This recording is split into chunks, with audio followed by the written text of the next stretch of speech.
asking why God sends this catastrophe, such type of catastrophe to the world. This is a very important question, and this question has been asked from the time immemorial, since there was suffering in the world. From the time the catastrophe has been there, this question has been asked. Swami Vivekananda, when he was young, he said, I could make a better world if I had become God. I would have been able to make a better world out of it. I would have been able to create a better world. This world is full of suffering and full of this one, full of defects. I could have made a better world, he used to say. And many people have got this problem. Why at all there should be suffering? Why at all there should be death? Why at all there should be this catastrophe? Why at all God should send all these things? You kind him, you tell that God is kind and merciful. Is this kindness? Is this mercifulness? Killing so many people? So, this is the question that comes. This question has been asked. What is the answer?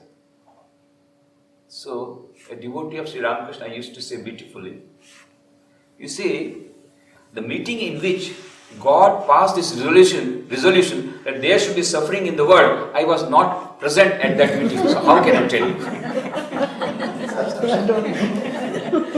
Had I been present when God made a resolution that we should send catastrophe and suffering to the world, then I would have been, but he didn't consult me.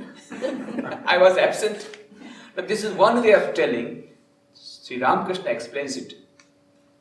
You cannot contain 4 liters of milk in a pot which is having capacity of 1 liter. You cannot hold. You cannot hold 4 liters of milk in a pot of 1 liter capacity. Our brain is very much limited.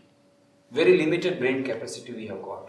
Ours, we have got a limited, very small computer. And he is a supercomputer. All the things that are fed into his computer, these entries cannot be fed into our small computer. It will burst. It will burst. So, it is one way of telling. Swami Sri Ramakrishna says, very simple language, that it is not possible to know the workings of the Lord by this limited mind.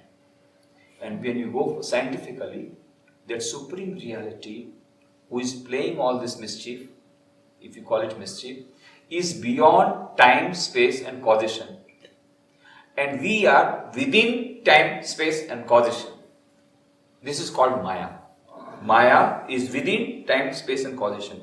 That absolute reality is beyond time, space and causation. How can we know a reality which is beyond time, space and causation by remaining within its time, space and causation? It's very simple.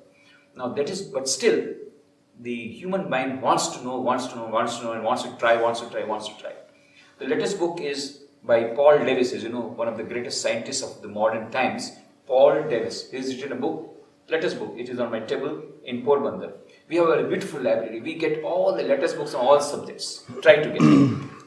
13,000 books. And now we are going to start Vivekananda Institute of Value, Education and Culture. Yesterday I forgot to tell you. A new institute. Because we have been giving this value education informally, but now a new institute will come, because this library was inaugurated on 12th January, Swami Vivekananda's birthday, 2002, by Minister of Tourism and Culture, Government of India. And he was astonished to know that Swami Vivekananda spent 4 months in Porbandar. He said, this is a great place, Porbandar. Mahatma Gandhi's birthplace, plus Swami Vivekananda, such a great personality, lived here 4 months. So we want to convert Porbandar into an international tourist spot. So he said, you start a cultural center, we will give you financial help.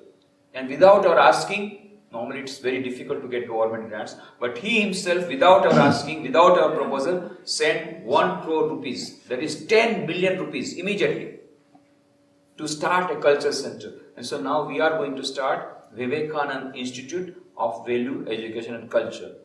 The total project is 4 crores, that is 40 million. 10 million government is given, rest 30 million we are trying to collect through donations from the public. But through this institute, we will have a permanent exhibition on Indian culture, a museum on Indian culture and Swami Vivekananda, and an exhibition.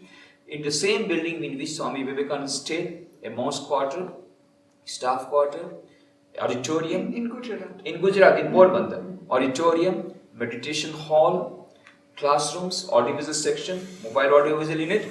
Through this, we will try to give value education, that is character building message of Swami Vivekananda to the students, to the teachers, professors, executives, managers, government officials at all levels. How to bring that values into the society. This is what I talked to Dr. Kalam on 16th April. Last year I was with Dr. APJ Abdul Kalam at Rashtrapati Bhavan. I said, if you bring the wealth of the whole World Bank, our poverty of the nation will not go. Because I was in Ranchi, that time it was in Bihar, I know the extent of corruption. From the top, you may send any amount of money from the 5-year plans, but the grassroots people are not getting that help. It is eaten away by corruption in between. So what is the solution? My solution is only one. Catch them young. Catch hold of the youngsters whose mind have not been spoiled by this corruption and social values.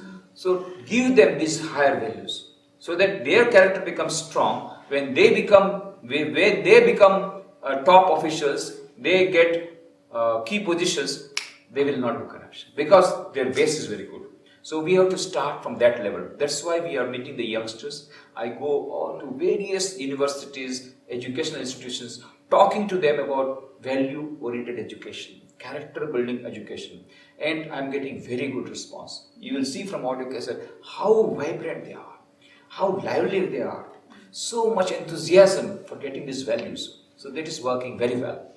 And I think these efforts are continuing in our educational institutions. We have Ramakrishna Mission, we have got about 150 institutions, formal institutions, in which 2 lakh students are studying. Among them also, we are trying to bring out textbooks on value education ourselves. And then plus we are telling the government of India to have compulsory value-oriented education in all the institutions. That they are going to implement now, very soon. So now gradually the whole situation is going to change, as I think. We are very optimistic about it. So I was talking about Paul Davis. He has written a book. The name of the book is The Mind of God. The Mind of God. And he says, we would like to know the mind of God. Why he is working like this, as she is asking. Why he is working and what is his work in, what is nature and all that. At long last he says, if we want to know God, we will have to define God. Now, mathematically, you see, we feel that there cannot be more than one infinite. But mathematically, there can be more infinites. So he said, let us bring all the infinites together. And all these infinites together, and he termed it as Cantor's absolute. Now we want to know the Cantor's absolute. And then he says, it is not possible to know the Cantor's absolute. Impossible. Why? That Cantor's absolute contains everything in the world, including the mind of the person who is wanting to know the Cantor's absolute. It's as simple as that. So then he says, Paul Davis says, perhaps the mystical process is the only process whereby you can know the Cantor's absolute, you can know the mind of God. That means mystical process. Through meditation, during meditation, when you go beyond time, space and causation, then only you will be able to know, when you are one with God, you will be able to know the why of God. But at that time, who will ask and who will reply? Because we are one with infinite. When you come down, then again impossible. Yeah. One doesn't exist any longer if you become one with God. The ego doesn't exist any longer. Yeah, that existence, that... Otherwise we could not become one with God. Yeah, but that existence is a super existence. Yeah. It is not that you don't exist, it is not zero, it is infinite. There is difference. It is not that we don't exist at this level, but we exist at a super conscious level. It's being. Yeah, we are a part of it. We are a part. Yeah. But in the moment we are separate, we can't know it before. Yeah, so that is why what I am saying, knowing means there is an object and there is a subject. Yes. When the object and subject become one, who will know and whom we will know? Yeah. That is the thing. They are platform. That is why Paul Davis says it is not possible to know the mind of God, because the mind which is trying to know the God is also within the mind of God. Yeah. It is also Cantor's, a part of Cantor's absolute. So he says, perhaps the mystical process is the only process. He also says, meditation. Perhaps the mystical process is the only process whereby you can know the mind of God. Paul Davis says. This is the latest book on. Anyway, the main thing is that it is not possible to know the Leela of God. So what we should do? Sri Ramakrishna says with folded hands says, God, we are not able to understand your Leela. Why you have done this? Why you brought this catastrophe? Why you have brought so much suffering? But now, whatever you have given, please give us the power of tolerating these things and to face these difficulties boldly. That God will give. That God will give. And as I was telling you, Paul Davis also says mystical process is the only process whereby you can know God. This is because it is not an objective reality, but man has a unique capacity. There is a book by Lincoln Barnett. The name of the book is Einstein and the Universe, and there he says man has a unique capacity of transcending himself and perceiving himself in the act of perception. Man has a unique capacity of transcending himself and perceiving himself in the act of perception. And that is why Niels Bohr, the great Nobel Prize physicist, says, we are actors and spectators in this great drama of life simultaneously. Yeah. Animals can also play, we can also play the act, but animals cannot become the witness of what they are playing. Here, a person may be playing a role of Ravana in Ramayana. He is playing a play, this Ramayana. Ram and Ravan, they are fighting on the drama. But both of them are fighting at the same time, and they are also aware, after 5 minutes in the green room, we are going to share a cup of coffee. They don't forget it, so they don't kill each other. There's drama. So we can become spectators and actors in this great drama of life simultaneously. And this is a special prerogative of human beings. According to our scriptures, there are 84 lakhs of species, and according to modern science, 124 lakhs of species. 12.4 millions of species are there. It's coming very close. India says 0.84 million, and modern science says 1.24 million species. Out of all these species, only one species has got this unique advantage of transcending and perceiving in the act of perception and having development of this SQ, realizing the manifest, this potential divinity manifest the divinity within and become one with the infinite. Isn't it a transcending the duality? You transcend the duality and go into the state of Advaita. It's the only possibility to become one. Yeah. So you transcend all the limitations, you transcend your own personality and become one with the infinite. It is not becoming zero. One American lady said, "Oh Swami, when I become one with infinite, what will happen to my individuality?" Individuality. Swami Vivekananda laughed and said, "Oh madam, you are just telling like a small drop of ocean. When she became one, when that drop became one with the ocean, she was also crying, what will happen to my individuality?"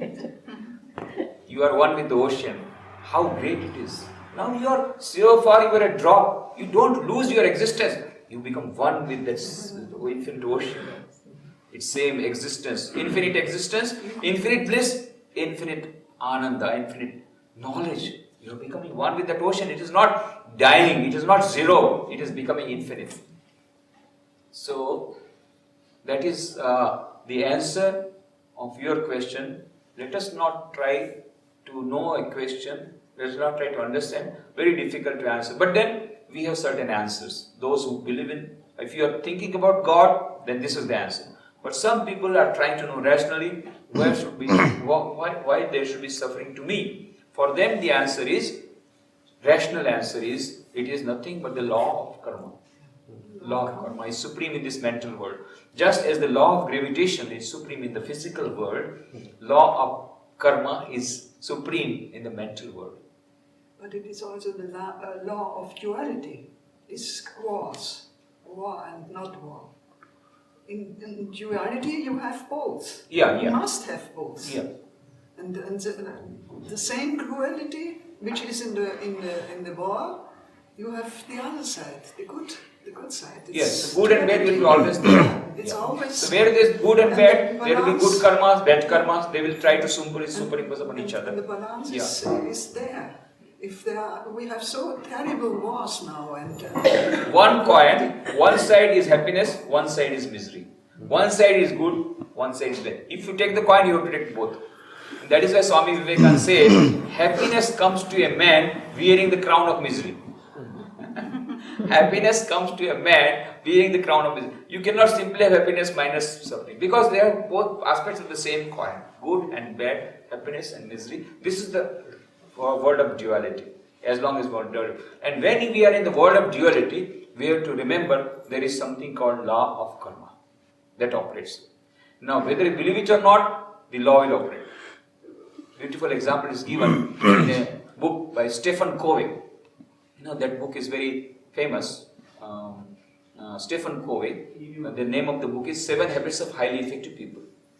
And there he gives an example. There was a ship going, and suddenly from the other side one light is seen. So they told the captain, there's some light that side, maybe some ship is coming. So immediately the captain gave the message on wireless.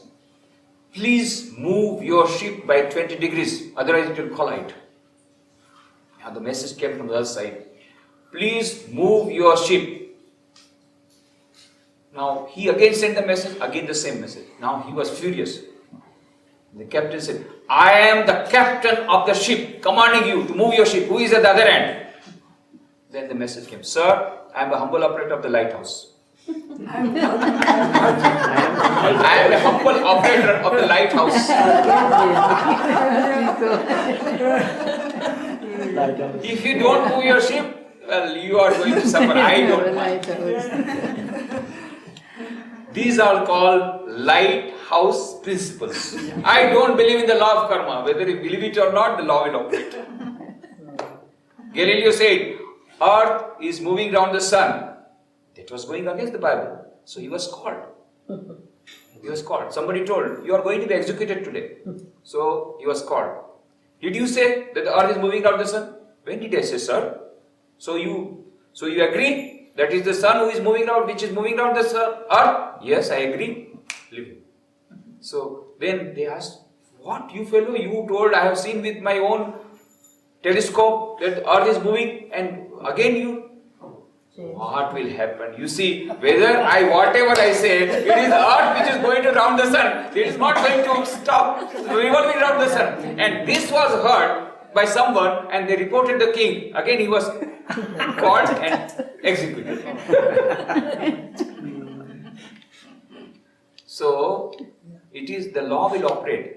If you go to a tall building, go to the terrace and declare, I don't believe in the law of gravitation, and jump into the thin air, what happens? Your photograph will be published in the newspaper. That this person did not believe in the law of gravitation, and yet the law of gravitation worked and he died on the spot. So, whether we believe it or not, the law of gravitation will act in the physical world. Similarly, whether we believe it or not, the law of karma will act. And what is the law of karma? Law of karma states, very simple, as you sow, so you reap. Good action brings good results, bad actions will bring bad results. But you must remember, another law of karma is that the karma depends upon, the fruit of the karma will depend upon a time lag, which depends upon the type of karma, which we forget. When I talk about this thing, then the youngsters, they are very, this one, what do you say? Law of karma says, we don't believe, because you say, as you sow, so you reap. If you plant a mango tree, you will get mangoes. If you plant a tamarind tree, you will get tamarind. Yesterday, I planted a mango tree, and today, I got tamarind. Because I saw with my own eyes, I was honest, I was not copying, I got less marks, and the fellow who was copying in the examination got better marks, he got more this one. My father is not having one car, and my father's junior is having 2 cars because he is doing corruption. Where is your law of karma? Then I say, if you plant a mango tree, you will get mango. But if you plant a mango tree yesterday, today you won't get. What you are getting today, tamarind, is the tamarind you planted 10 years back. And yesterday's mango tree will also give mango, but not today, after 10 years. If you want early, you plant a papaya tree, within 3 years you will get papaya. So every karma, every tree has got its own fruits, time depth. So every karma will also bear fruit, but there is a time gap, for which you require patience. Patience. Have patience. If you have done good karma today or tomorrow or after 10,000 births, you will get the fruit. If you have done bad karma today, tomorrow, after 10,000, you have to suffer. Of course, there is another law called law of grace. If somebody is suffering very much, if he or she prays to God, Holy Mother Sharda Devi says that with the grace of God, that suffering will become less. If that person had to get a sword, he was to be cut by a sword, by prayer and this one, surrendering, it will get only a prick, but that much prick is necessary. And then all karma will be exhausted. So law of prayer and law of grace is also operating side by side. That is our great solace. Sometimes we get bad karmas operating on us, and we get fruits of our bad karmas. We do not know. We might have got it in past birth. We do not know. You know, Holy Mother Sharda Devi, she said, don't see defects of others. Take the responsibility of your own actions and don't blame others. Now you know how much she suffered. There was mad aunt Surbala, fully mad, and one day she came to just kill her by a burning charcoal, burning wood. And her daughter Radhu, half mad. So much of suffering. And living with them, Nalini, Maku, all this type of suffering. Then Holy Mother once she said, I do not remember to have done any bad action in my whole life. Why should I go so much suffering from Radhu and Surbala? Then she herself says, well, perhaps in this birth I have not done anything. Perhaps in my past birth, I might have worshipped Shiva with bell leaves having thorns, so this Radhu has come as a thorn in my life. You see, everything she is taking, the whole responsibility she is taking on her own self. She is the divine mother, mother of the whole universe. But still she does not say, Radhu is very bad and Surbala is very bad and this mad girl is now doing so much harm to me. Never. She is not trying to find fault with anybody. She is suffering, happily, smilingly suffering. At the same time, she is taking the whole blame on herself, never blaming anybody else. This Holy Mother Sharda Devi has demonstrated by her life that if we want peace of mind, let us not look at the faults of others, rather try to see our own fault. We are suffering because maybe past karmas, we do not know. So whatever it has come, now take the whole responsibility on our one. Now future is with us, so let the dead past bury its dead. Forget the past. And another formula we have to keep in our mind, do your best and leave the rest. Under the circumstances, whatever is in your capacity, try to do. Then pray to God, O Lord, whatever capacity you had given, we have exhausted our capacity. Now, the result, whatever you want to give, you give. Depends solely on Him. And then whatever comes, think that it is good for us. It must be good for us. It may be bitter dose, but it will not be palatable to begin with. But there must be something good coming out of it. If we have prayed to God, God will never do anything which is not good for us. But sometimes He kills a cow. You know the cow story? You don't know? About the Indra? With the hand? That is another thing. That is taking the responsibility on our own selves. Normally say, oh, God is this and God is that. That story is of Sri Ramakrishna. There was a gardener who planted very nice trees. One day one cow entered and he was eating the plants and he became so furious, he started hitting him and the cow died on the spot. Now he became very much worried. Now the sin will come. Sin of that cow is very considered heinous sin. It is considered heinous sin to kill a cow. So it was afraid. And the sin came. You have killed the cow. Now I'll devour you. Now he was very intelligent. He had heard that Indra is the god for hands. Sun is the god for eyes. So he knew. So he said, I have not killed. My hands have killed. So, and Indra is the devata of hands. So he said, no, Indra has killed the cow. So now the sin went to Indra. Indra said, what? I do not know. How can I kill the cow? He said, no. That fellow is telling the gardener that you have killed. Okay, let me. So Indra came in a disguised form. And then he started telling, oh my God, what a wonderful, beautiful garden. Whose garden? It's my garden. Oh, your garden. What a beautiful. Who has planted that tree? Oh, I have planted that tree. Oh, this I brought recently from Japan. Oh, very nice. This is going on. And suddenly they came to a spot where the cow was killed. Huh? Who has killed that cow? Oh, Indra has killed. Then Indra said, oh, you fellow, for all these things, you did not say that Indra has done. Your hands have done. And when it comes to killing the cow, Indra has done. To you belongs the sin, not to me. Had you told that is also done by Indra, this beautiful plant done by Indra, then it's okay. Everything done by Indra, by you, and when it is killing a cow, no. Similarly, this is what we do in our daily life. Oh, I have done very nice thing. I have achieved gold medal. I have done so many things. I have done so many things. When it comes to a catastrophe, God is very, very, very unkind. He has done so much injustice. He is doing all sorts of things. Then we say, don't say that we have done it.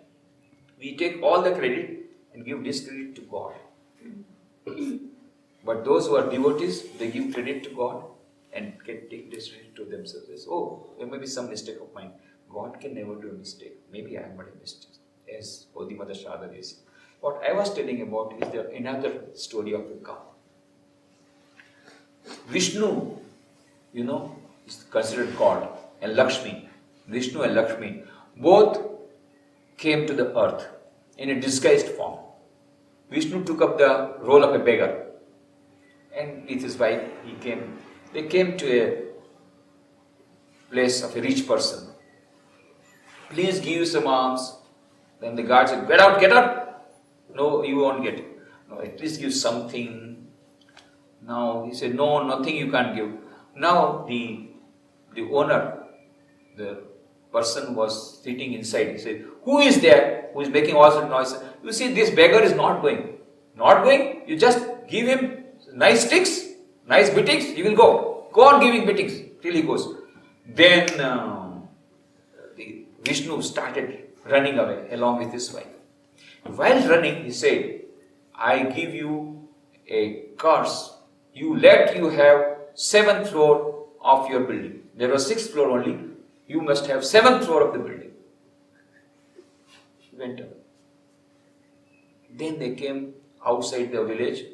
There was very small, very poor Brahmin, very devoted man. Whole day he used to worship God. Whole day.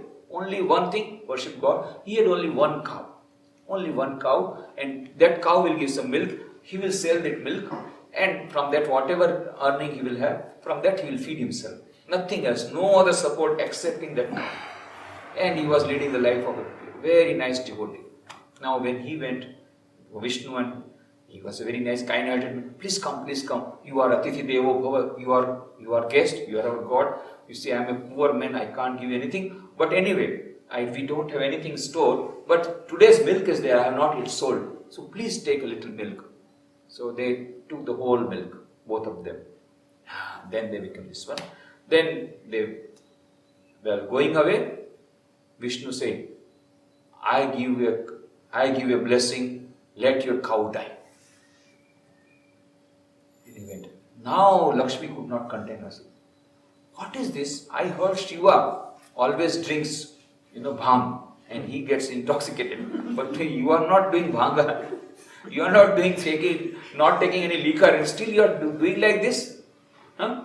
That fellow, he He gave you so much of suffering, and you told, let the 7th floor be there. And this fellow, such a nice person, such a kind-hearted, he gave us so much, such a wonderful hospitality extended, and whatever milk he had, he has given, and there is only one support, only one cow, that also you have killed. What type of person you are? Vishnu said, whatever I have done, I know.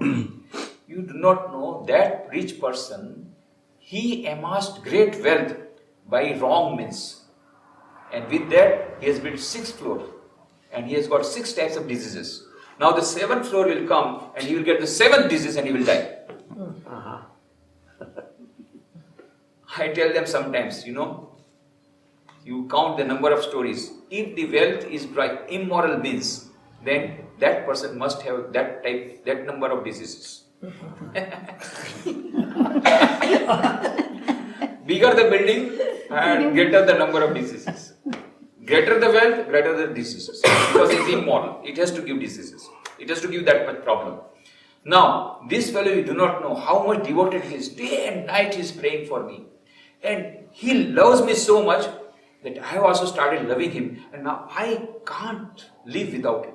But in between is this cow. He is so much attached to this cow that he doesn't want to come to me leaving this cow. So now, because he has given me such hospitality, now I can't contain myself. I want to meet him. I want to be near me and I want to take him to Vaikuntha. But in between is this attachment for the cow. Now, once the cow is killed, for a few days he will weep. But then he will have true devotion to me because there will be no more attachment towards anything, and then he will come to me. So I have done good. I have done very well. So sometimes when our cow is killed, our source of attachment, our source of happiness is being affected. We feel God is very, very cruel. He is killing my cow, my only support. But God knows better. Supercomputer, he's got a supercomputer. He knows what is good and what is bad for us. And normally, we think worldly life is the whole life. But he thinks from a total perspective. Maybe bad for a worldly life, but maybe good for spiritual life. Sometimes there are certain things which are good for spiritual life, which may not be good for our worldly life. So that sort of a shock sometimes we receive, but we have to be prepared. So that is, we do not know. We really do not know. So our best prayer, I have given one prayer in these papers. Oh Lord, this is the prayer given in the Eternal Companion by Swami Brahmanandaji. Oh Lord, I do not know what is good or what is bad for me. I do not know what I should do, what I should not do. We have a limited mind. He has got a supercomputer, we have got an ordinary computer. Oh Lord, I don't know what is good and what is bad for me.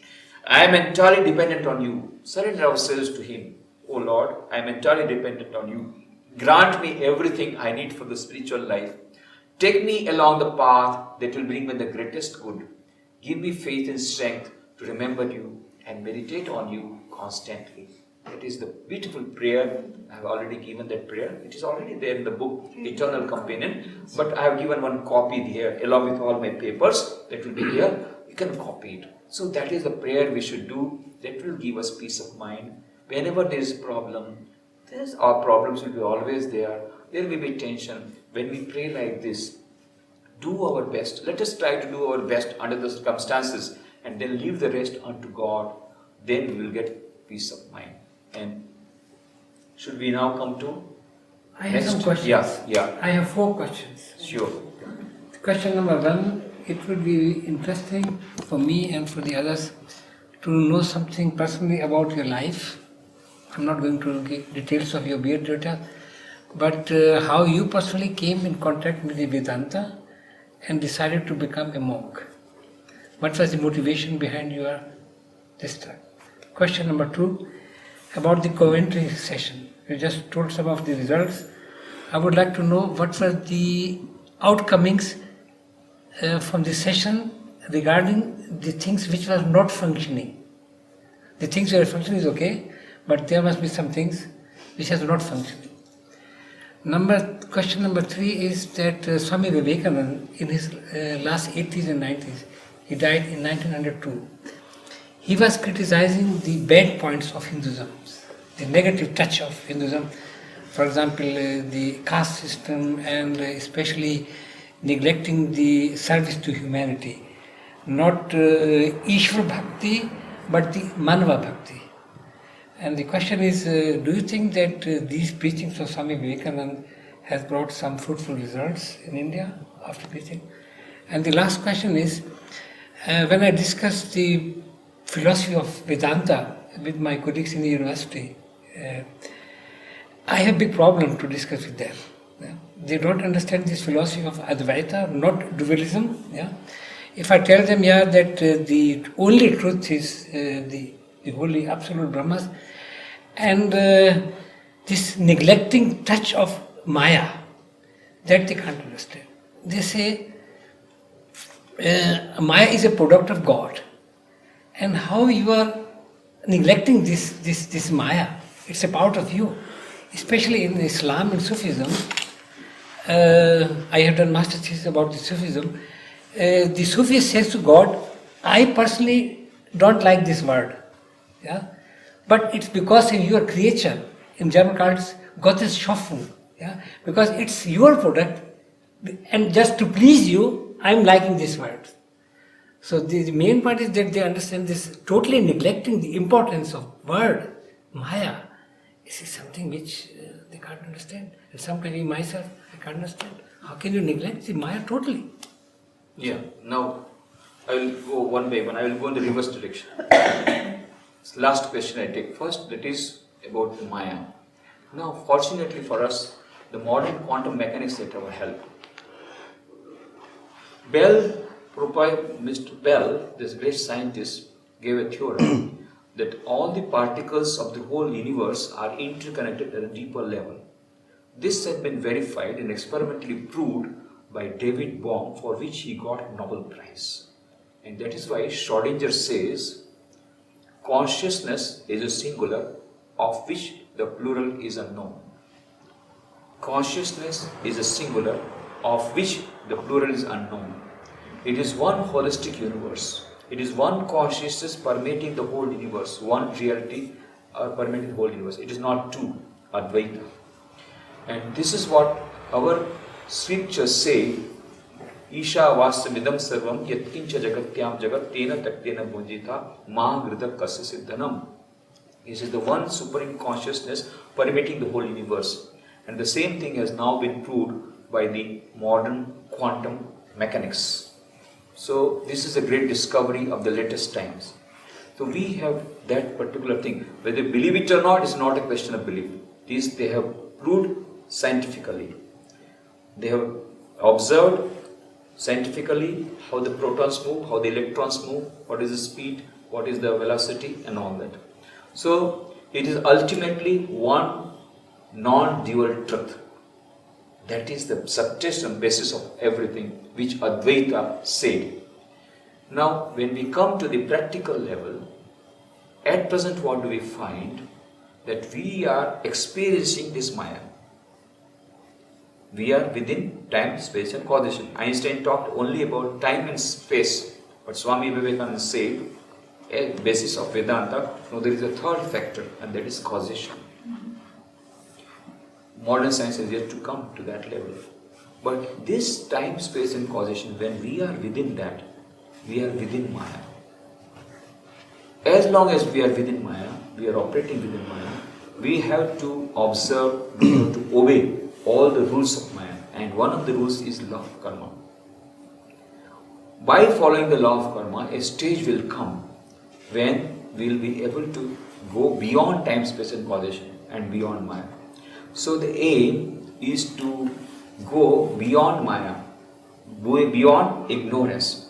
You may call it ignorance, you may call it delusion, but Swami Vivekananda has beautifully described it in his lectures on Gyan Yoga, on Maya in London, that it is a statement of facts.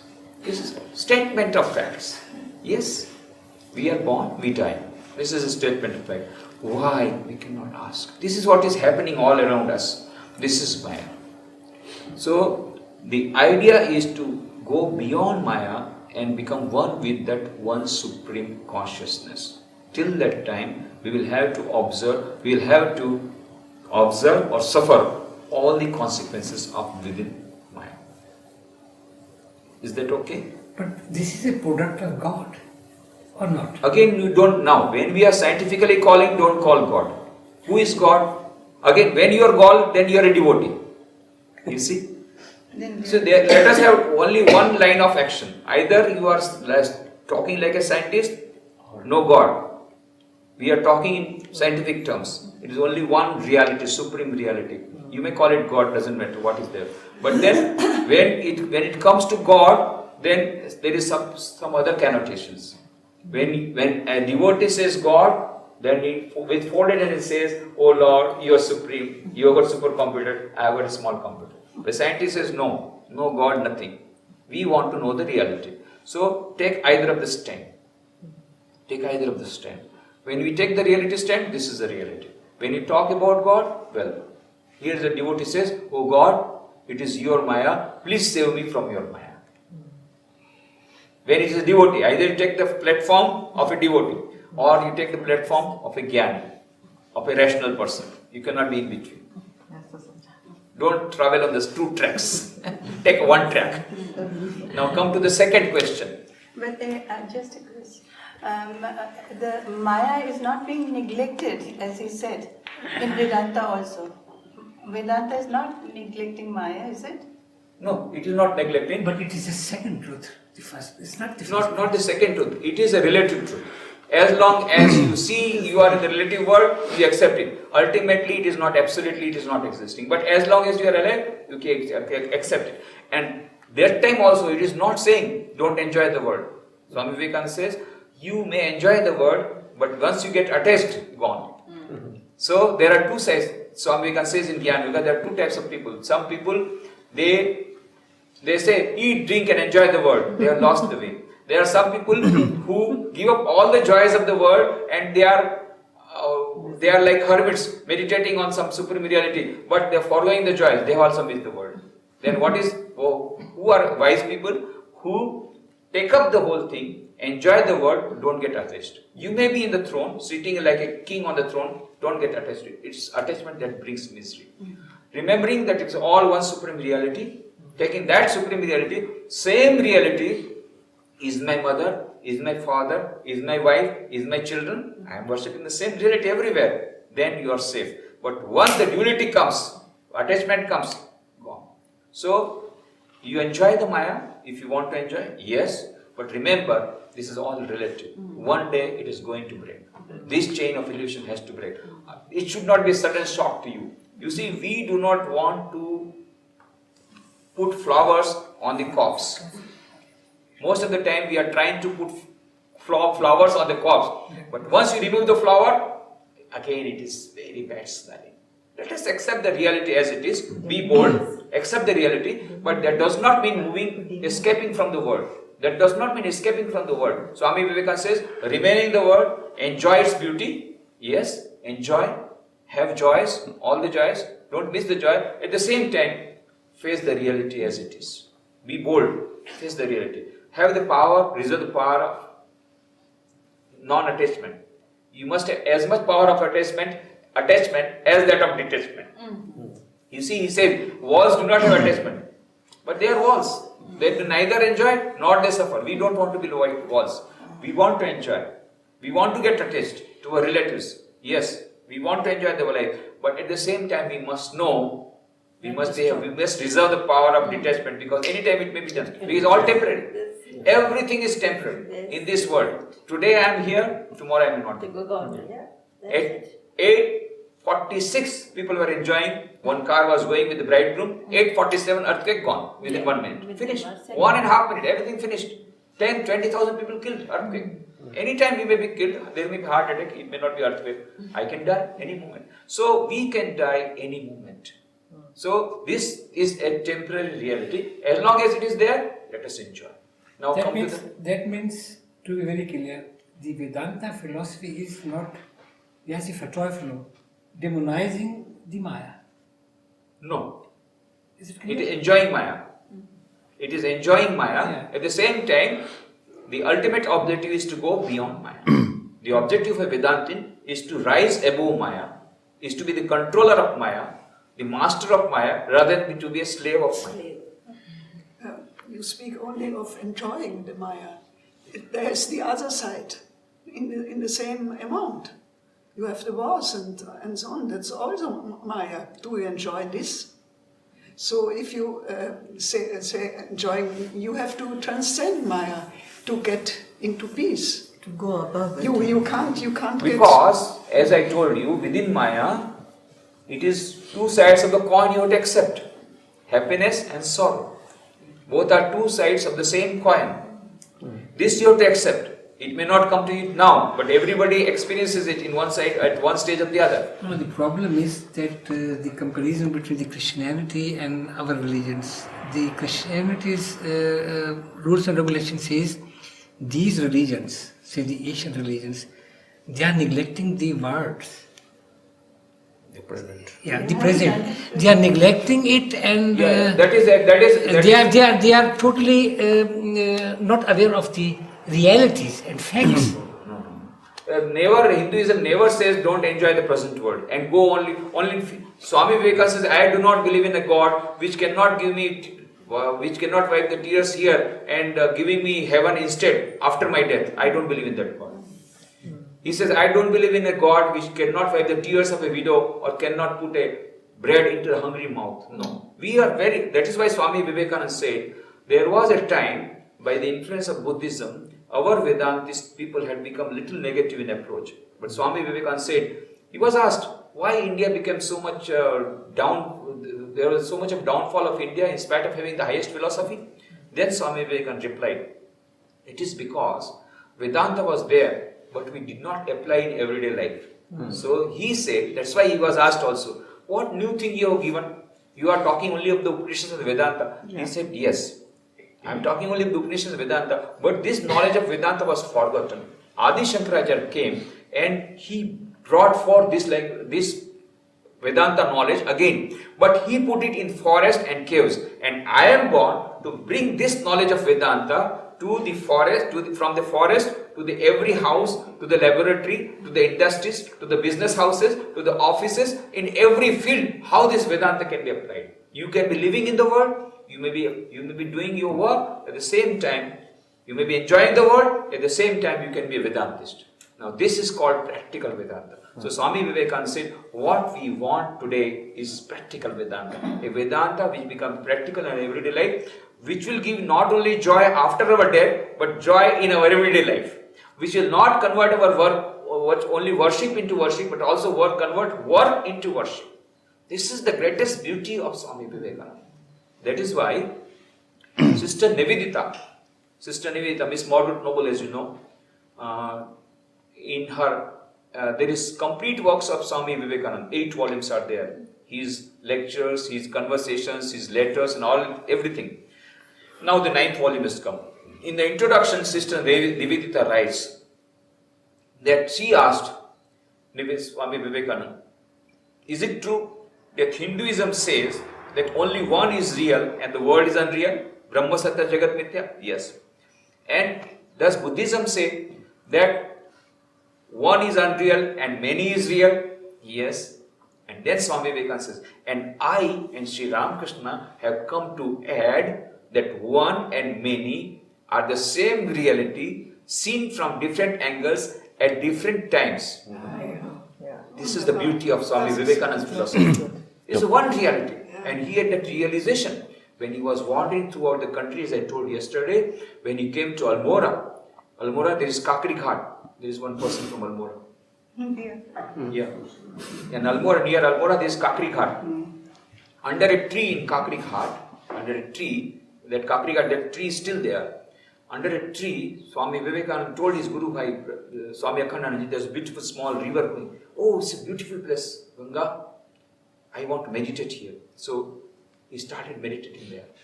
And for a long time he meditated. And after his meditation, he said, Ganga, today I had one of the greatest realizations of my whole life. And what was that realization? During meditation, he saw that microcosm and macrocosm are built on the same plane, which the modern science is now telling, experimentally proving. Swami Vivekananda got realization in 1891 that it is Macrocosm and macrocosm are built on the same plane. And this is also the foundation of Hinduism. And so, and that is why Swami Vivekananda says, one and many are the same reality, perceived at different times with different angles. And then Nivedita says, Sister Nivedita writes in complete verse of Swami Vivekananda introduction, this is the realization which makes Vivekananda the great preacher of karma, not as divorced from, but as expressing jnana and bhakti. To him, the workshop, the farmyard, the laboratory are as true and fit sins for meeting God with man as the door of a temple or the cell of a monk. This, to work is to worship, to labor is to pray, to renounce is to conquer. That is the realization. So Swami Vivekananda gave this message of practical Vedanta in our everyday life. We don't have to go anywhere else. No. Whatever work we are doing, the same work can be converted into worship.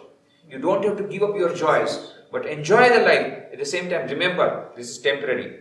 Within Maya, we have to be the master of Maya. We have to transcend Maya. We have to transcend the limitations, go beyond time, space and causation and become one with infinite knowledge, infinite bliss and infinite existence. That is our ultimate aim. If not, you will be caught unawares. Suddenly death will come. And so what will happen? What will happen? My job. What will happen to my job? What will I do? Nothing doing. Gone. You will feel so miserable. I want to take my wife. No, she can't go. I want to take my car. No. A new car he has brought in. He said, I want to bring my new car at least. He gave it a special sweet. But you can't take that car. Unfortunately. All will remain here. So we have to transcend Maya. Enjoy Maya, transcend Maya. Should not forget. Share with others. Yeah. Sharing will give you little more peace. Yeah. And if you give more peace and if they share, suffering also will be shared. One day, if you share your happiness, your suffering will be also shared. One day you have to get suffering. It will be also shared. So let us have many shareholders in our life. More shareholders, we can share happiness and sorrow. It will be profitable in the long end. Yeah. But how can a normal... 3 questions remain unanswered. The fourth one about... Fourth one was, I have transferred 3 more to be answered. Understood. Okay. Okay? Third one was, 100%, but say, okay. we go the reverse direction. Third one, The preaching of Swami Vivekananda, criticizing the bad points of Hinduism. yes. Now, I told you the present position, at present also in India, casteism is still ruling. There are these untouchability still there, but it has reduced from what it was. Third, another thing that has happened, Swami Vivekananda said, because God is present in every human being, why not worship Him first? So, he sent his 2 of his disciples to Haridwar to start a hospital. So they started serving the old people. They were lying on the road. They brought in a small hut. They started serving, and they started giving all types of services and helping them get out of the sickness. Now, other monks, Orthodox monks, they were furious. What? These are all monks? No, they are not monks. They are bhangis. They are untouchables. They are sweepers, because monks are supposed to be at a higher platform. They should not touch anybody. And also they should only give blessing. And they should be only talking about scriptures. Not just taking the wounded man and putting the plaster and putting all kinds of ointment and touching this or that. Oh. And there, an untouchable goes to clean the latrine is called bhangi. So, they used to call Ramakrishna monks Bhangi monk. He is not a monk, he is a Bhangi. So, there will be Bhandara, when there will be community dinner. All the monks will be invited.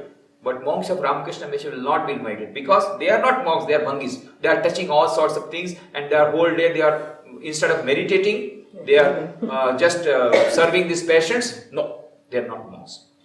This continued for many years. But we monks, continued our services. Gradually it became a little bigger hospital. Now, of course, it is 223 bedded big hospital with all amenities. There, one of the Orthodox monks' head, Mahamandaleshwar, he fell ill, and there is no hospital nearby. So he was brought, And our monk started serving him. As we were serving others, we served. And he was so happy. Then suddenly, he was Mahamandaleshwar. He said, what all I have said, I take back. In fact, they are doing the real service. And they are the real Vedantic monks who are serving human beings, taking them as God. And from that time onwards, the reverse thing happened. Unless until a monk of Ramakrishna Maharaj will come and take up the front seat, nobody can start eating. Oh, reverse. Now, today, there are so many bhandaras going all over in Haridwar. A monk of Ramakrishna Mission should take the front position. Unless they start eating, nobody can eat. Beginning, we were outcasted. So now you can just imagine, and so many organizations are now, in fact, there is a competition, for going for service activities. So many organizations started, religious organizations, they were telling, no. Our religious organizations should only be dealing with lectures, discourses, bhajans, meditation. Now, all the religious organizations have come into the fray and competition. So many hospitals they are starting, eye hospitals and education institutions. So these service activities have come now. This is a great achievement of Swami Vivekananda. 100 years back, you could not imagine in India any religious organization starting a hospital. We were so much criticized, and now you find every religious organization wanting to start a service activity. This is a great change has come. This is the second question answered. Third one. Second one. Second one is about the things which are not functioning in the disaster management in Coventry. Yeah. Now, things which are functioning is okay? Yeah, it's okay. Yeah. Now, there were many discussions that were held, and particularly this particular thing was the main thrust was on planning for reconstruction, and they had told that some of the impediments that came from the government side, or some of the impediments that came from the local participation. So we should have more of local participation. That's why our project became very successful because of two reasons. Number one, we say we will not take any grant from government. In fact, government had told we had option of taking 50% contribution from government and 50% our. We said no, rather we should do less work, but we will go for 100% our own contribution from charity, from donations. That was our trump card. Now many NGOs, they went for 50% contribution from the government. They said we will show more work and 50% donation. But there are so many rules and regulations of the government that you have to have so many persons and members of the members should be there from the village. There should be like this. There will be village committee. Before that you should pass. And for purchasing the material, the purchase committee will be there. And for purchasing the material, unless those people will say no, you must purchase from this particular shop who is giving you commission. And so many types of things came. But we were saved from all those things because we knew that I had some experience. We said no, nothing doing from the government. So that's number one. So we did not face that difficulty. Others faced it. Second, about that local participation. Sometimes they built the houses and the religious people, they did not go for living in the houses. Because they were not according to their test, they did not want to go outside. Whereas what we did, we told them, do you want to come to the colony, little outside the village? Please raise your hands. And beneficiaries, we ourselves selected. Government, we did not take, we did not depend on government. Because we had 100% contribution, we could select our own beneficiary, number one. And then we gave them two options. Those who want to come to outside people, outside this one, okay. But some people said, no, we don't want to leave our own land. We want to build our own houses on our own plot of land, but we are receiving government grant, which is very less, you help us. So we said, okay, we will give you 100 bags of cement to each beneficiary, but condition is that it must be an earthquake resistant house. And so the foundation design was given by our engineer. Total plan can be yours. You may have 1 room, 2 room, whatever you want, but the foundation should have tie beams as per the requirement for earthquake resistant house, and that was done. But other NGOs had this problem. So now in this conference they have thought over all these matters, and now the third conference may be in India, as it seems. They are thinking after every 2 years. The first was in Italy, second one was in Coventry, third one maybe in India. It is not yet decided, but India has offered. we have offered from Indian side, we can have a third conference there, where we will discuss about community participation, how we can have better, and we want to have more of government officers also participating in that. Many NGOs had come, and some of the professors had come, more of research scholars had come, so we said there should be equal contribution. I and only 2 more were there from NGOs. Others were all professors who were dealing more with the academic side, but from the practical side now what they want in the third conference. So this is your second question. And the last question was about... That we leave. Come to the next question. You were telling something? Yeah, I was asking about this. What about normal or illiterate people? How can they transcend beyond Maya? What is there? Nothing. It's very simple. As I told you, there are 4 yogas. They may not be able to go for Jnana Yoga, but they can as well go for Bhakti Yoga. Oh Lord, please remove Maya from me. It's very simple.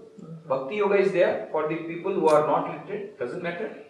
And not only Karma Yoga also, whatever work, oh Lord, I am doing is for you. That is Karma Yoga, that we can do. Seva is service also. Service cannot be only by money. You can do service by even helping somebody physically, mentally. There are so many types of services that you can extend. Holy Mother Ardhanadi used to say, Jar ache, se mape, jar nai, se jope. Those who have got some means, let them give donations. But if you are poor, you do take the name of the Lord, doesn't require any money. For giving donation, you should be rich, okay. But if you don't have money, take the name of the Lord. Jar ache, se nape, jar nai, se jope. Those who do not have money, you can't give donation, doesn't matter. By taking the name of the Lord, you are doing great service to humanity. Just take the name of the Lord, given to you by Guru.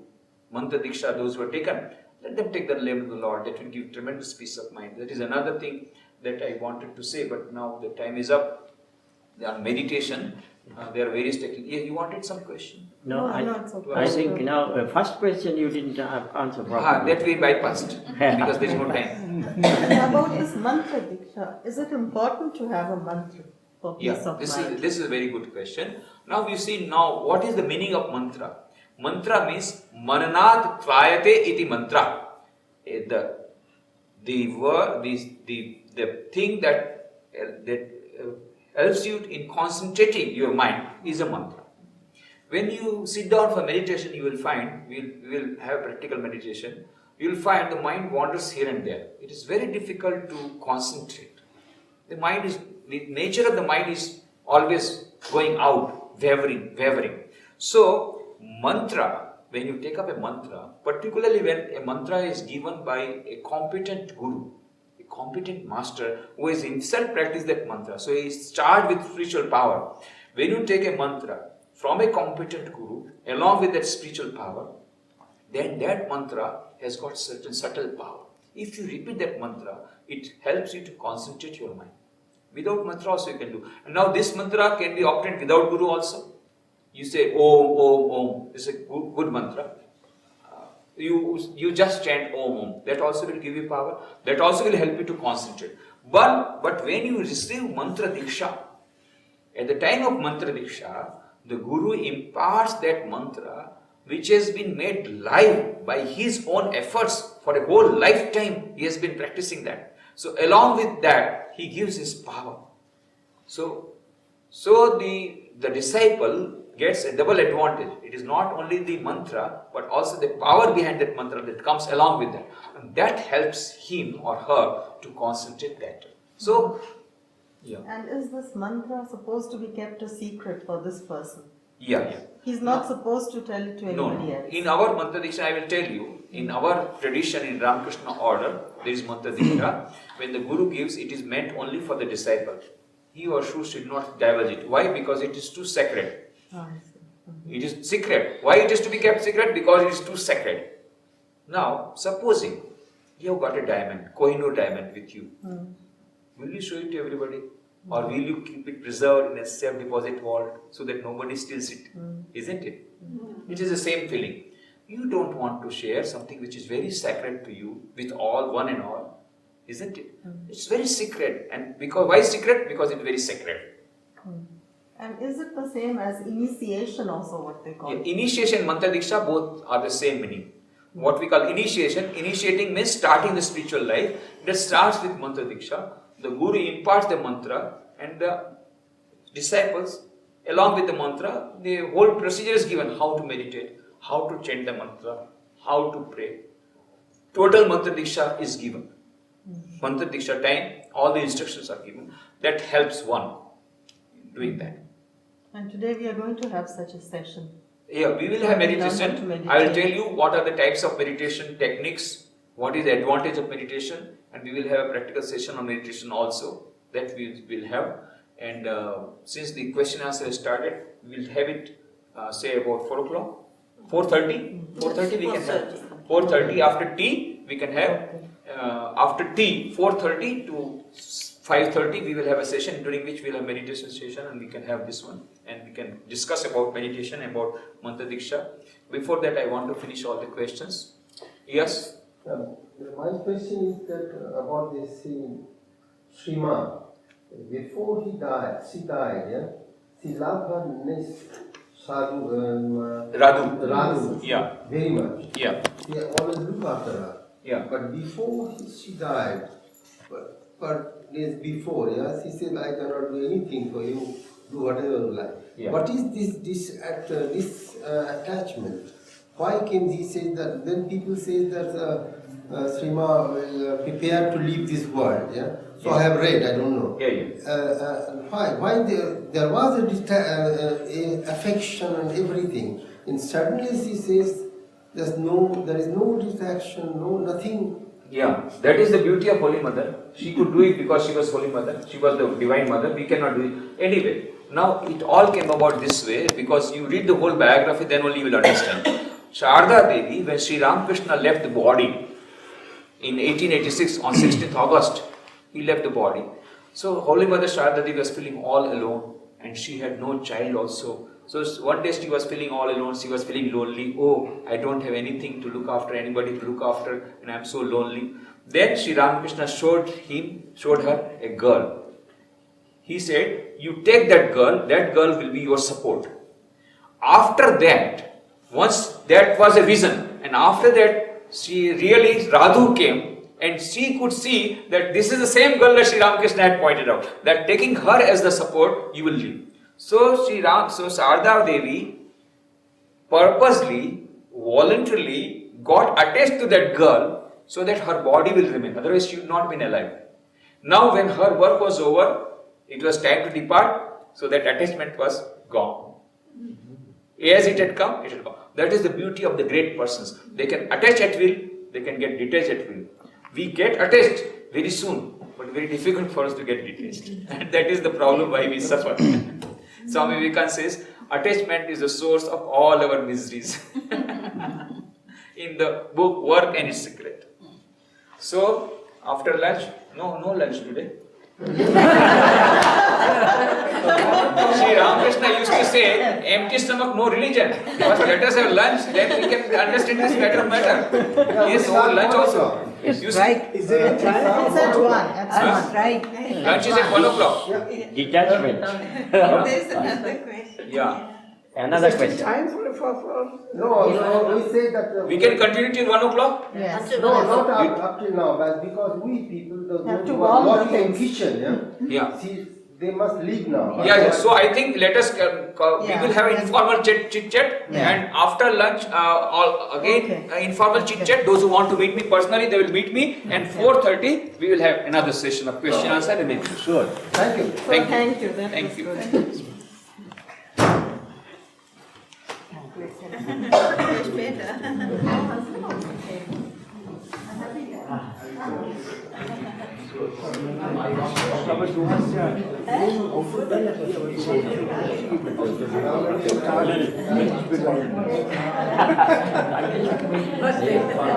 Once it's whatever is destined for it.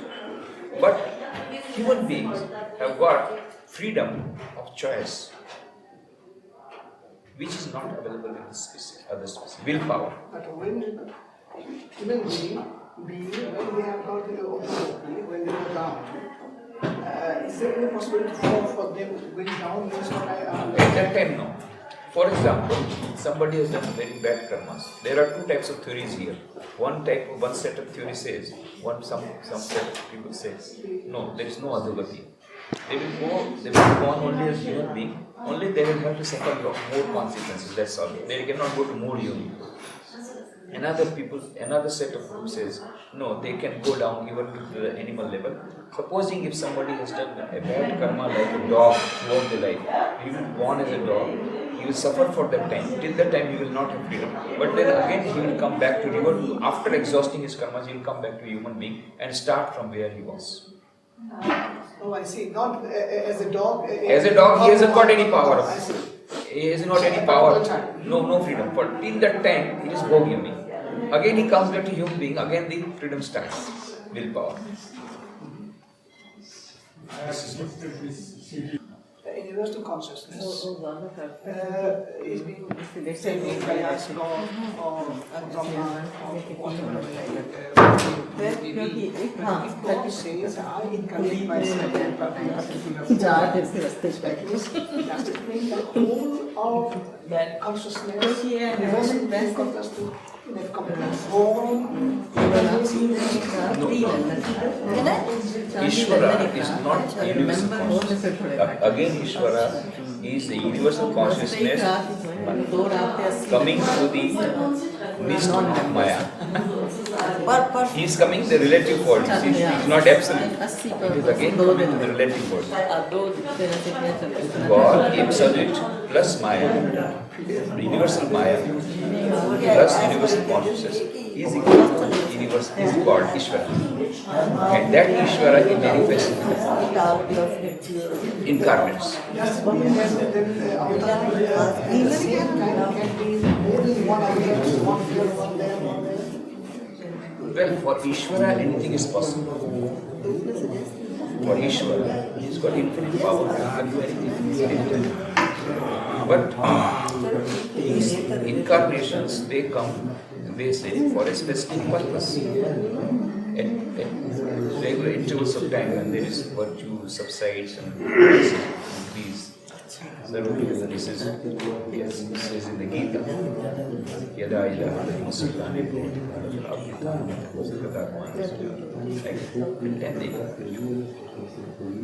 But my point whether at the same time there can be more than one outcome. It can be there is no problem. But then normally, you see, avatar again, incarnation are in two different combinations. One is it is manifesting in a partial group. It's one drop goes here and there. Another is when the Lord himself comes. Sometimes he sends the prophets, messengers. Sometimes he himself comes down. You know, the DIG, Inspector General of Police. He sends his team when there is a lot of trouble. He sends his team, but when the trouble is too much, then he sends his special officers, messengers. But when it is on a still very important, then he himself goes. So when the established is too much, then Lord himself. That is how the theory of incarnation goes.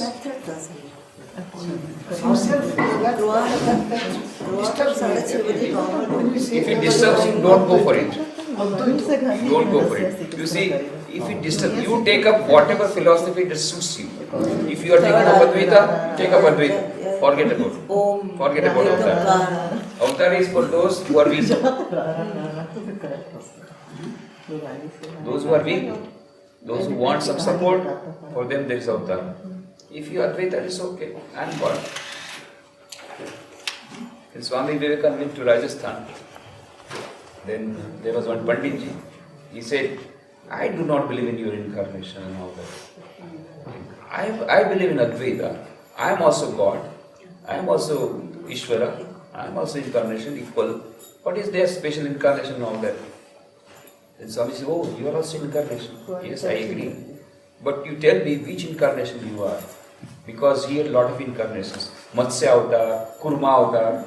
To which category you belong? And what he replied? Just a laughter. He understood Swamiji. technology verstanden.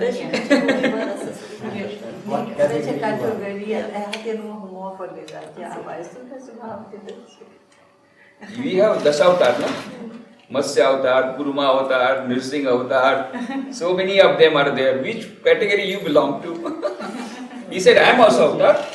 Why is there is special need of any incarnation? I am also Avatar. Yes, you are Avatar. We agree. What type?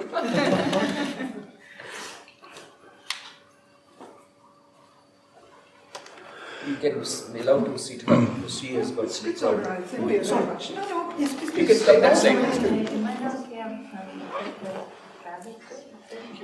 Nee, jetzt wollte er nicht so eine Präsentation machen. Ja. Wenn wir so weit sind.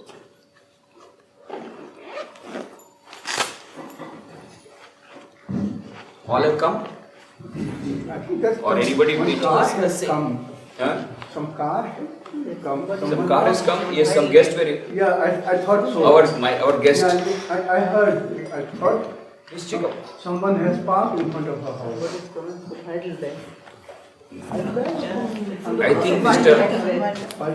He knows them. He has talked to them.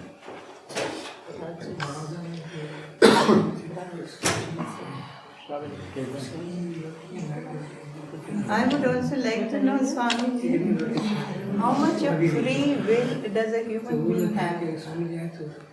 Sri Ramakrishna replied it. Example, there is a cow tied to a post. Yeah. There is grass available. The grass is taken by the cow. When the whole grass has been eaten up, then the cowherd again makes the rope a little longer. Again make it a periphery. So we must first of all take the grass which is available in the periphery, then we will be given more freedom. More freedom. More freedom. But we have some freedom. Yes. How sure. much? What is it? This freedom? Freedom of doing whatever you want.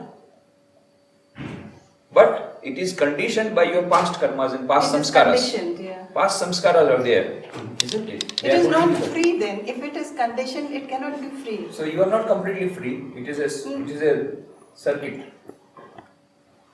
I am conditioned. I don't Not have fully free. conditioned. You see, condition means what? You have certain limitations. Under those limitations, of course, you can work. But the cow is also tied, and this is the conditioned freedom. Yeah, but then that much freedom you have got, no? Grazing. You graze that much. Afterwards, you will get more. But can one call this complete freedom? This is only No, conditioned. it is limited. You are not free. You are not free I'm to not graze the free. whole ground. That means I'm not free. Yeah, but there is a limit of boundary line is there. But once you graze that much, again your rope will be further given more freedom. It will come more. Rope will be longer. Yeah, rope will become longer. By our spiritual development. Yeah, spiritual development. Yes. Durch die spirituelle Entwicklung kriegen wir immer mehr Freiheit. And Because what- we become more and more free from our self, from the ego. By this. Yeah. And this freedom, how does it express itself? That we feel inwardly free? Or what? How does one know? You may or may not feel. At present, you are free, isn't it? Yes. To some.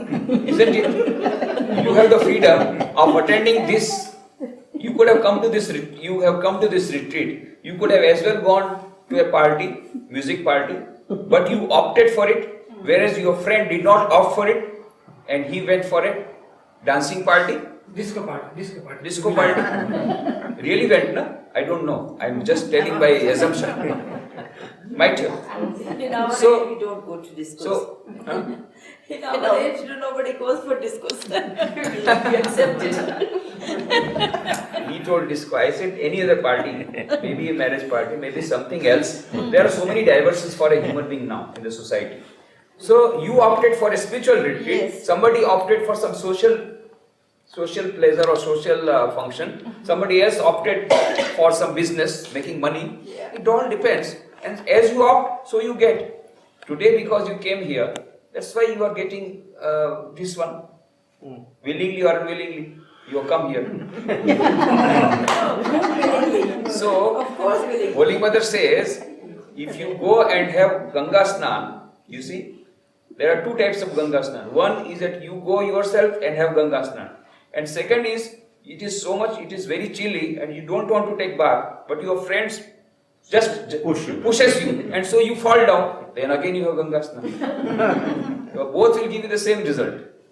So you consciously or unconsciously, since you are here, you will get the benefit of these vibrations. But both will give the same results. If I do it go willingly or I'm pushed. Yeah, then also, if you go willingly, you will enjoy Ganga Snan. Here you will be scolding your friend, but of course you will get the punya of Ganga Snan.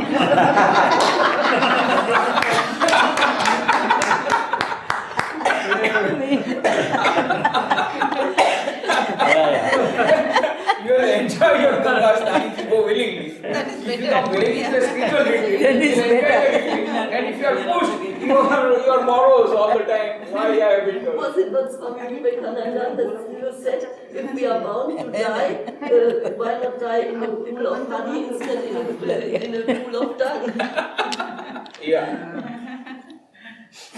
So now we wish to listen to his first question from Chandas.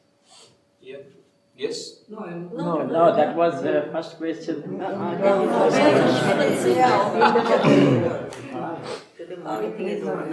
over. It's personal to see. Swami, if you like, is okay. If not, it is not. Well, so many were telling that you must answer the first question put forward by him. I will answer indirectly, not directly, because we normally refrain from answering our subjective questions, particularly with regard to ourselves. We normally don't give a biodata also, but nowadays in the management institutions, when I go, they ask for my biodata, so I give a short biodata that is available here, that you can see, my short biodata. Normally we don't give, but nowadays, when you go to Rotary Club and this club, and they have management institutions and big universities, they like to print them. So very brief biodata I have given. Normally the monks are supposed not to have any sort of reference to their previous life. We are supposed to forget our former life, ideally speaking. Olden traditional monks, of course, they will not even go back to their house, or they will not see the face of their relatives. This is old, but now we are modern monks, and supposing there are some devoted families, then we sometimes see them also. But in general, it is desired that the monks keep minimum contact with their family members. And rightly so, because now the whole world has become our family. So we don't have our one single family, the whole world belongs to us, Vasudeva Kutumbakam, literally speaking. Now, in general, Ramakrishna Mission, he was telling how you came and all that. It is the same story. What happens normally, that a young man reads a book of Vivekananda, he gets attracted, then he reads more books, then he starts going to the ashrama, then he falls in love with the ashrama atmosphere and the ashrama monks, and he receives prasad, and he goes and helps them, and slowly gets more and more close. And then afterwards, he is told that there are two choices. Then he comes to know that the ideal of life is to realize God, is to manifest the divinity. And there are two paths of doing it. Number one is a householder's life, which is meant for 99.99% people. That is the path which is most suited, and the line of least resistance. And there is another path, that is the path of monasticism, where you have to remain single, you have to remain unmarried, you have to lead a pure life, and a life devoted to the law, devoted to service of God in man, and of course of spiritual practices. So these are the two lines. And then one opts for the monastic life if he or she thinks that no, this life will suit me. So, but normally speaking, the path is like this. In our tradition also, first Brahmacharya ashram, then Grihastha ashram, then Vanaprastha ashram, and then Sannyasa ashram. This is the normal route.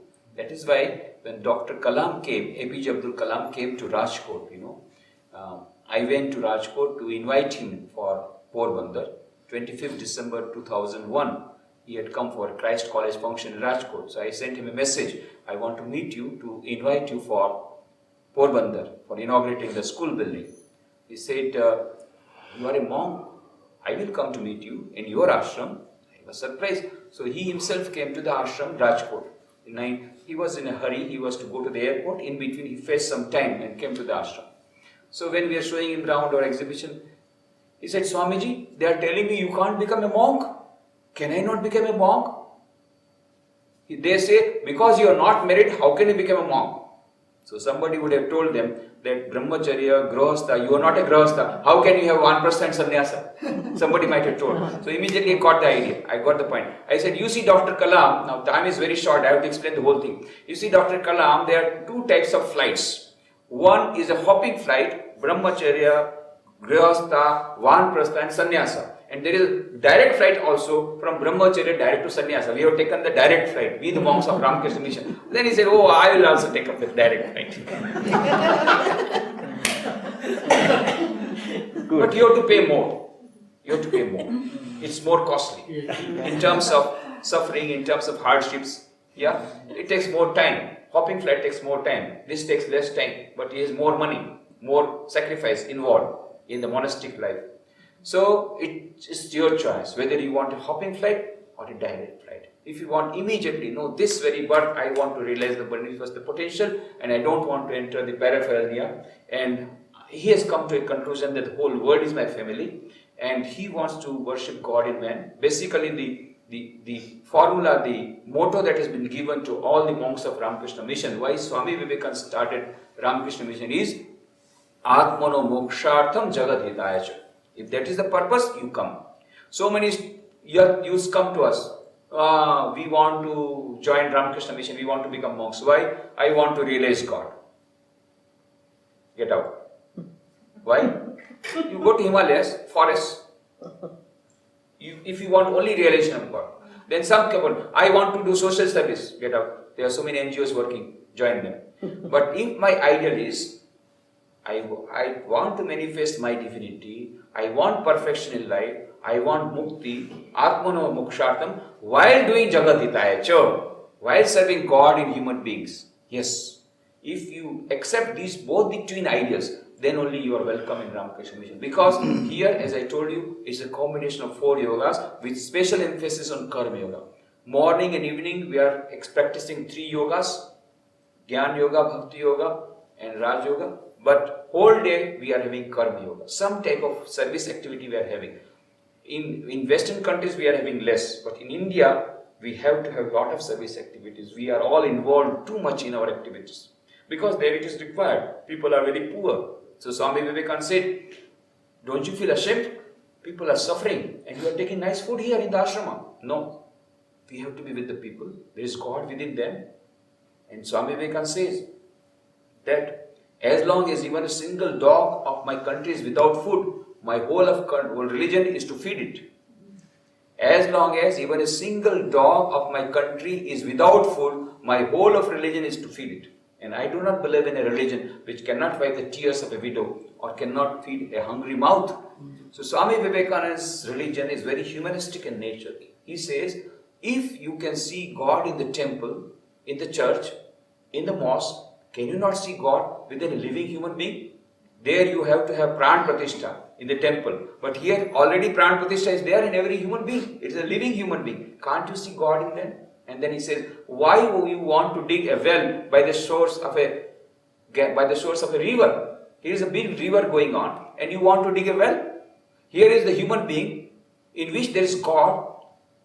Instead of worshipping Him, you want to worship God in the temple. So, God in the temple we will worship because there are good vibrations, you got to have good meditation, you must go to the temple. But that is not it. The real temple, the Taj Mahal of temples is human being. Inside every human being, irrespective of caste, creed, color, religion, there is that human soul. You worship that God. So, basically, Shiv Jnana Jiv Seva, worship of the divine in human being, that is the missionary spirit that is desired in every young man who wants to join Ramakrishna Mission.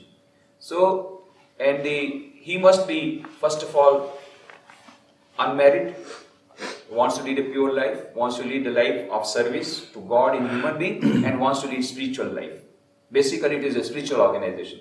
If these conditions are fulfilled, and he is below 30 years, He should be preferably below 25 years and he should be preferably a graduate, but postgraduate and doctorates we can allow up to 30 years. So, this is how a young man comes. First of all, he gets in touch with some literature, Swamiji's literature, books. Then he comes to most of the youngsters, they come in touch with Swami Vivekananda literature, as I got in touch with Swami Vivekananda literature. Then Ramakrishna came, then Sharda Devi came, then come to the ashram, then get in touch with the ashram atmosphere and the monks, and gradually you take a decision. It is not a sudden decision. We do not allow any person to suddenly come and join. First we say, you go on visiting the ashrama, see for yourself whether this will suit you or not, and decide whether you want a hopping flight or a direct flight. And then, after that also, even if one says that whether there is family obligation, first of all, if he is married, we will say, no, you become an ideal householder. But if he is unmarried, we will see whether he has got family obligation or not. Particularly financial obligation, because some mental problem will be always there.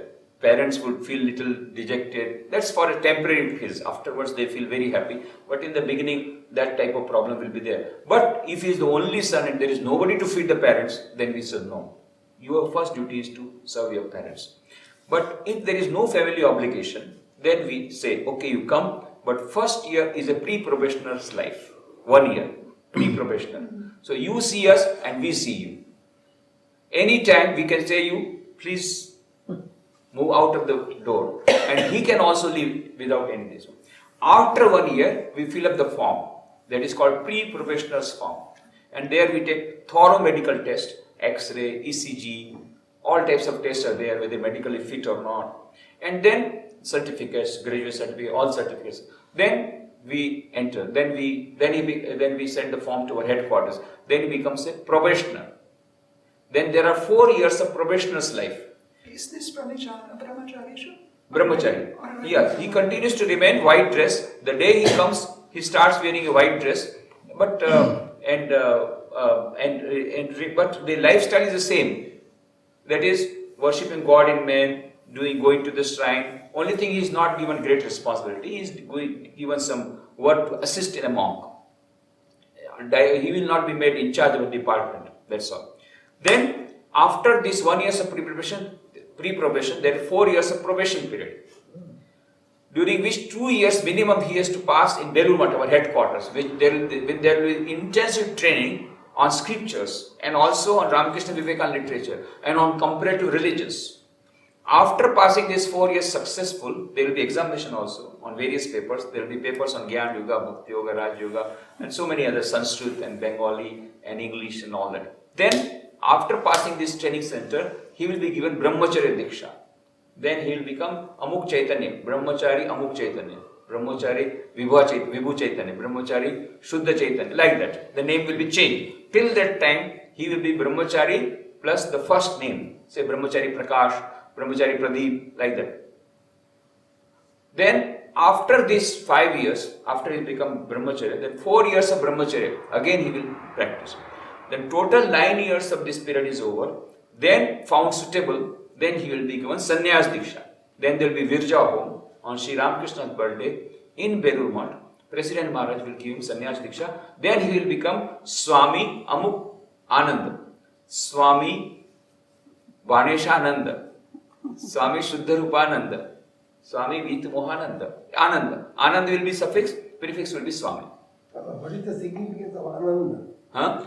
What is the significance of Ananda? Ananda means Ananda. Bliss. Ananda means bliss. You know, every name has been considered like this. That Swami means one who is a master. We are supposed to be the master of our own self.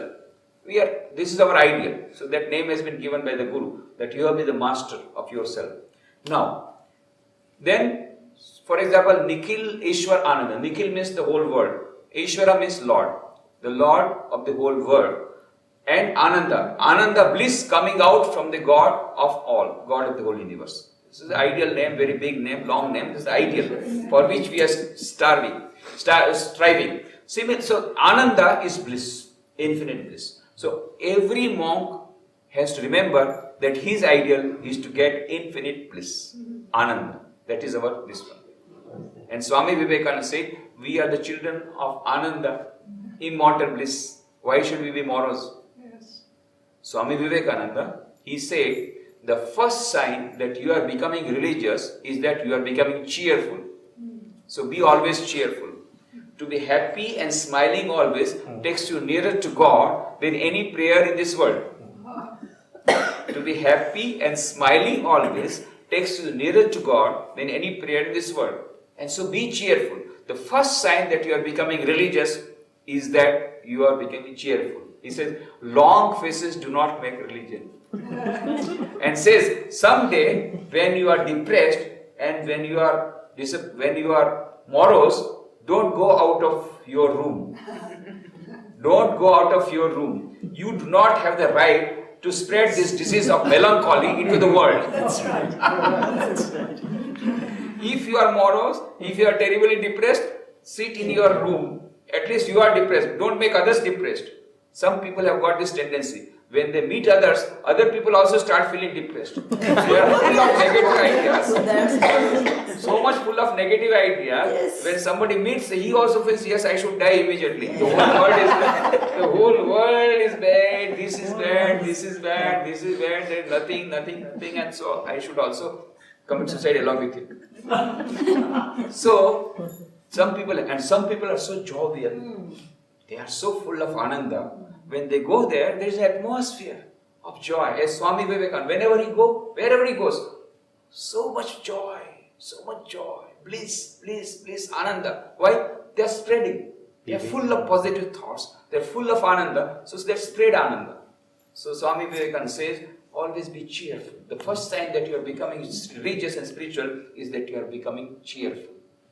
And you will be nearer to heaven through football rather than by the study of Gita, that he told to youngsters. And to all the people he said that to be happy and smiling always takes you nearer to God than any prayer in this world. And he himself used to be very cheerful. In America, in London, wherever he went, he used to be very serious while giving lectures. But after the lecture, after the program is over, he used to enjoy, have picnic, have ice cream party. He used to like ice cream very much, Yes. He would like ice cream. Sometimes he would cook himself, and he used to like too much hot things. So he will put a lot of chili powder, and other people will have tears coming out from eyes, and he would enjoy. Wonderful. He would enjoy the dishes prepared by him. Or he will take ice cream and he'll enjoy. He will make fun. He will cut jokes. And when he went to America, they could not understand. They became very much astonished. What is this? He is a monk and just laughing like this loudly. Then one lady could not contain herself. She said, Swami, you ought to be little serious. You are a religious preacher. Because their concept of religious preacher is that he must be long faces. So Swamiji instantly replied, yes, madam, I too become serious. It's not always I am like this. I too become serious when I got stomachache. When I have stomach. When I got stomachache. Stomachache. So if you don't have stomachache, why should you become morose and depressed and look so morose, so serious? So this is what Swami Vivekananda's philosophy is, that we have, and then he used to say, why should we not be cheerful? Because we are the children of immortal bliss. We never say, Vedanta never says you are a sinner. No. Vedanta refuses to call you a sinner. Swami Vivekananda told the Americans, Vedanta does not recognize sin. It only recognizes error. And the greatest error, Vedanta says, is when you say that you are a sinner. Nobody is a sinner in this world. Nobody is a sinner. Then Vedanta says, you are the children of immortal bliss. Shodvantu Vishve Amritasya Putra. We are the children of immortal bliss. Why should we be morose? We should be always cheerful. We are the children of God. We are the children of immortal bliss. Ye, the children of immortal bliss, holy and perfect beings, ye divinities on earth, sinners, it is a sin to call a man so. It is a standing liable on human nature. Come up, O lions, and shake up the delusion that you are sheep. Your souls immortal, spirits free, blessed and eternal. You are not matter, you are not bodies. Matter is a servant, not ye the servant of matter. That is the message that Swami Vivekananda gave to Americans. Ye the children of immortal bliss. Please, brothers and sisters, allow me to call you the children of immortal bliss. The Hindus refused to call you sinners. You are not sinners. And that was a great solace to them, because they were always under that tremendous load. Oh, you are sinner, you are sinner. They were hypnotized. You are sinner. And so Swamiji gave them a great relief. And you said, no, no, no. If ever I feel like a blasphemy, committing a blasphemy, when I call you a man or a woman, you are not man, you are not woman. You are immortal bliss. You are Atman, ever pure, ever blissful. Atman, you are not man, you are not woman. If ever I feel like a blasphemy, it is when I call you a man or a woman. You are not a man, you are not a woman. You are Atman, ever pure, ever blissful Atman. I think the first sentence was brother and sister of America. Yeah, that is when Chicago Parliament. Yes, that is how he started his Parliament religious address. It must have been a shock for the priests, for the Yeah. Christians. Oh, there was a great backlash. There was a great backlash because their income came down by 10 times.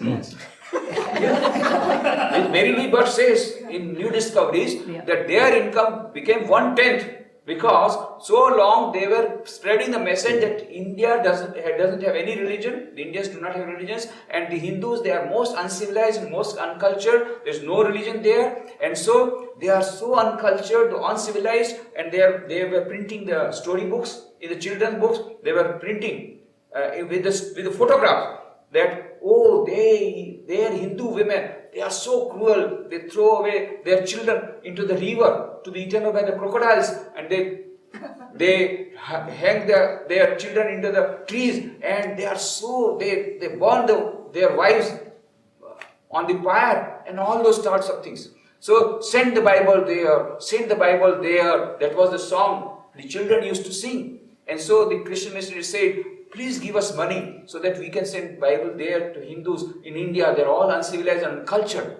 And when Swami Vivekananda talked about this religion, my God, whole thing within a day, whole thing was smashed.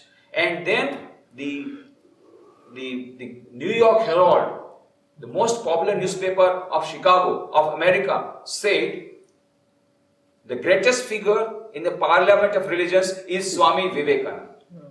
And then he says, after listening to him, we feel how foolish on our part to send missionaries to India. Their religion is so great, rather we should invite missionaries from India.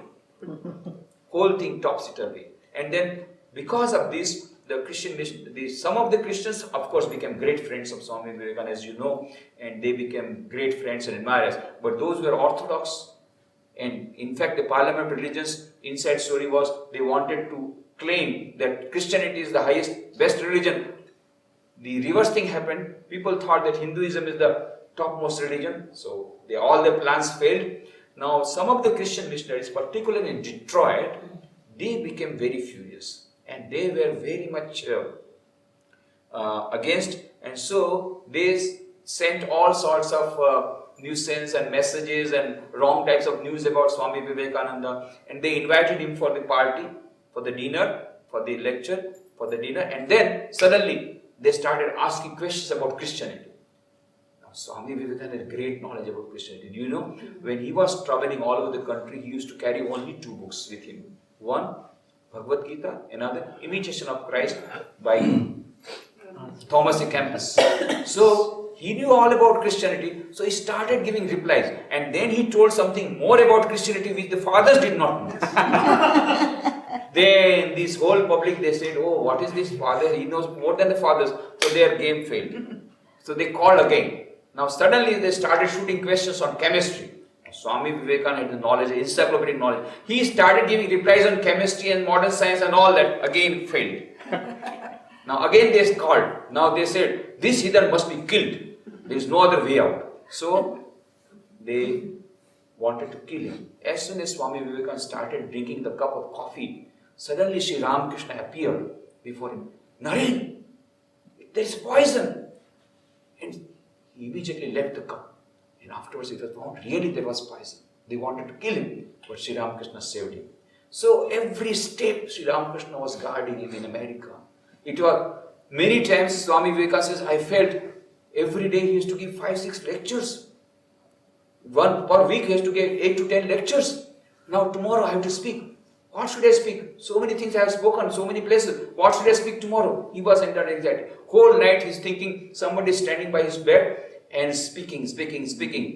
Even the neighborhood, somebody is standing. With whom, Swamiji, you are talking? Yeah, who was talking? But it is Sri Ramakrishna who used to supply the knowledge. And then the thing I was telling you, that these stories they were telling. So in Detroit, one day he was talking. One lady stood up. Swami, you are talking so much high about Vedanta and your India. Is it not true that in your country, your mothers throw away their children into the Ganges to be eaten by the crocodiles? Isn't it true? She gave the challenge. The Swami instantly replied, yes, madam, that is very true. You know, I too was thrown like this by my mother. But you know, I was so fat that the crocodile could not eat me. And so I am here to speak before you.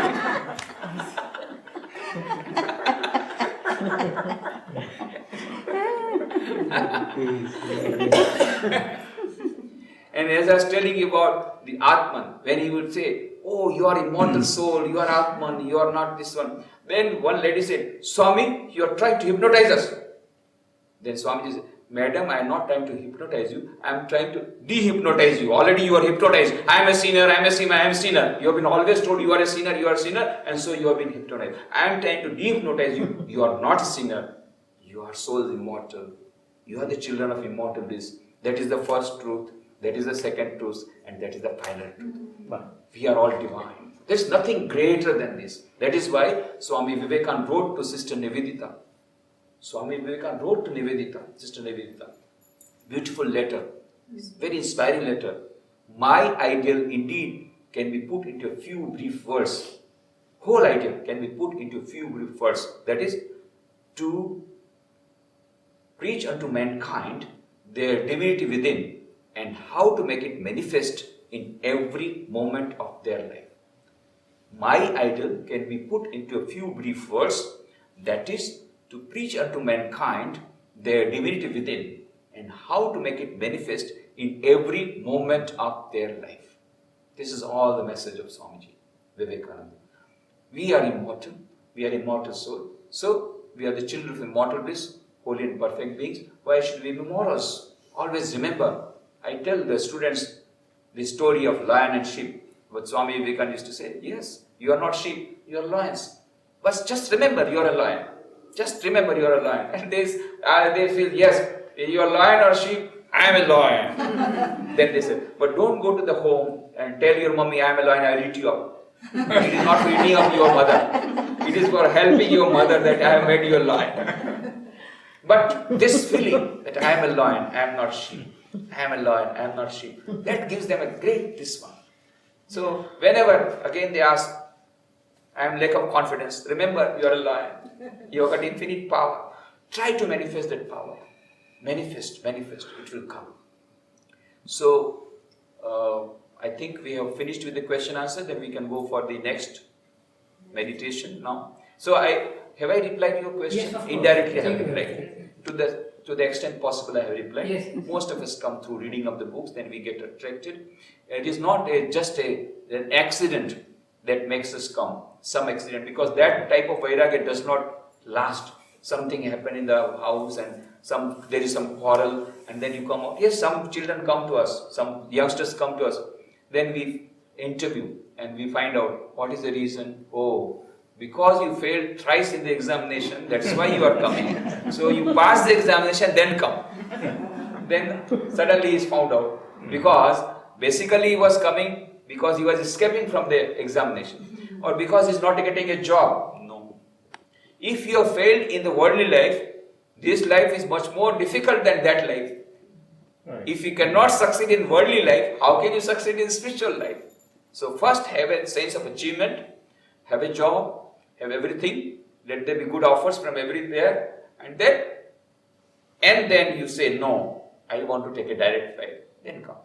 Otherwise, don't have many brahmacharis first finished their studies, studied and finished even their studies. No, first they finish studies and then come. Yeah.